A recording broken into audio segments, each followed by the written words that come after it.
Hello and welcome to another Precision Flyer Repairs video.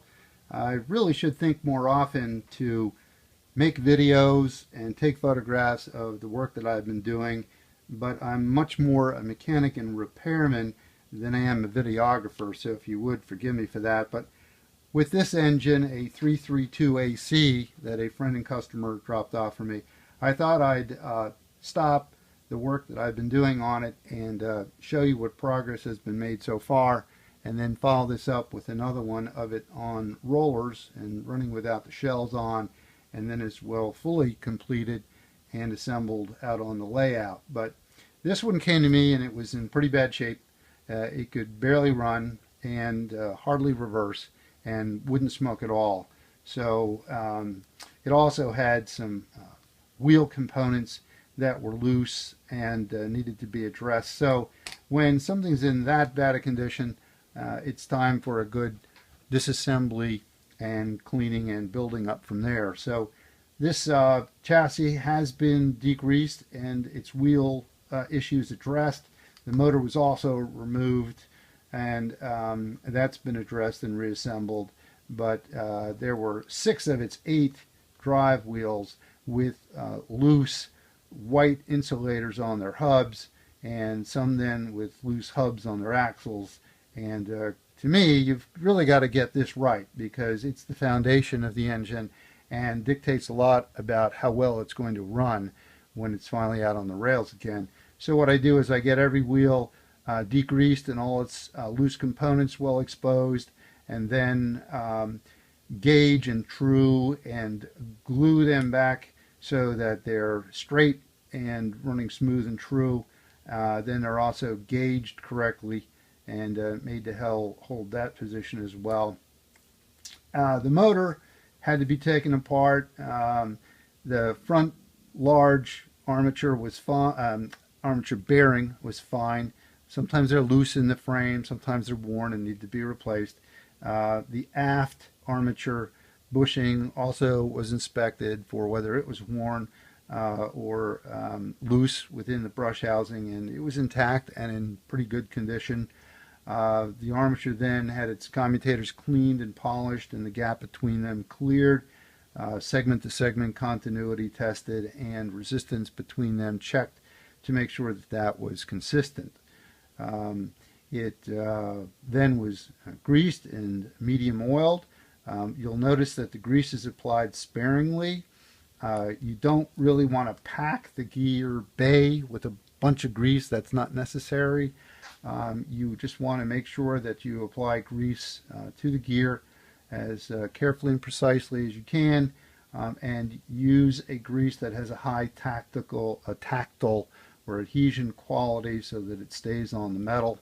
To apply grease, I use one of these. You can get them at any pharmacy. Then I fill it with Lubriplate 630 AA. It's fantastic grease, best I've had performance from in over 20 years of doing this. That's ready to go. The smoke unit didn't work at all. The wick underneath here was hard as a stone.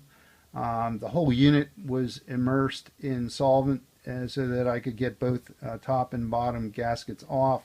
I first removed the bottom gasket and then allowed that hardened wick to soak longer until it would break free enough to unravel, and then I purged and got all the old dried smoke fluid out of it so it became white and fluffy. And at that point you can lift the top plate, check the condition of the coil or smoke element inside and the amount of wick that comes up into the top chamber. Also clear the top chamber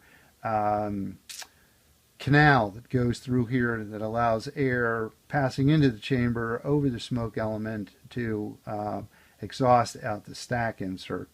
And everything there is now buttoned up, fluffy, and working well again.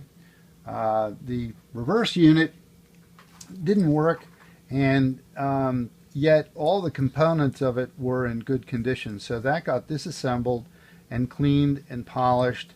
The pawl, this little brass tongue that lifts up there, that and its opening were addressed. It can actually develop little microscopic, you'll never see them, nicks in the edge of that opening and in certain locations of the surface of the paw, which make it catch either in the up position or sometimes struggle to be lifted up. But if they're smoothed and addressed properly, that gives everything freedom of movement then without getting caught anywhere.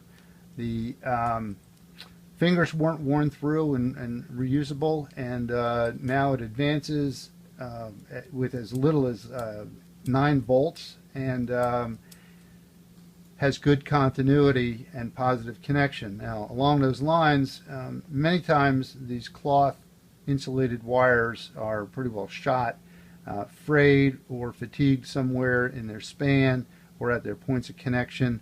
On the other hand, I like to keep these as original as possible whenever that's going to work for the customer and have a good performing engine in the end. So I'm going to keep these original wires. The connections on the ends are still good and the quality of the wire still remains functional.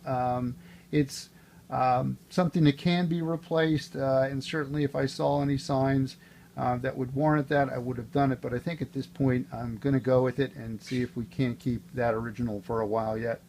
The bottom has not been addressed. These dirty wheels will get cleaned and polished. The leaf springs also.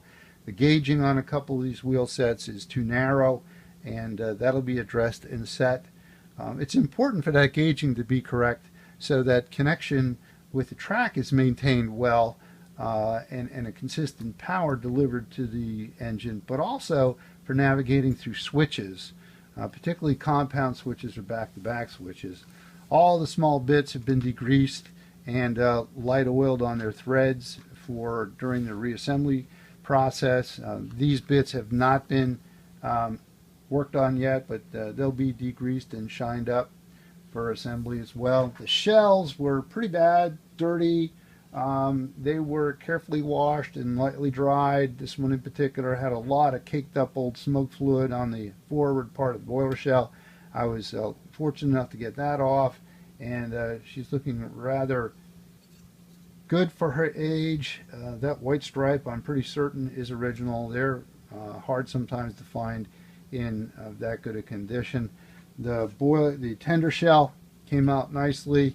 It's been touched up with a Sharpie, I think, in the past. I'm going to address that with some paint and try to get a little better looking side on that right side for it. And then, of course, the steam chest and the boiler or smoke box cover and the pilot and the trailing truck have been cleaned so that they match in patina and finish and cleanliness to all the other parts that they will go in respectively. This trailing truck is bent. I'll address and straighten that out. And so, and here of course is the tender front plate, not to be excluded from the process. That's where things are at this point. I'm very optimistic that this engine can be turned around and made to be a strong, smooth, smoky runner again, and hopefully one with some good speed so it lives up to its name of American Flyer. Thanks for joining me on this Precision American Flyer repairs video, and I'll be back with it when it's further along. Thank you. For more information on Flyer repairs, Precision Flyer repairs, visit precisionflyerrepairs.com. Thank you.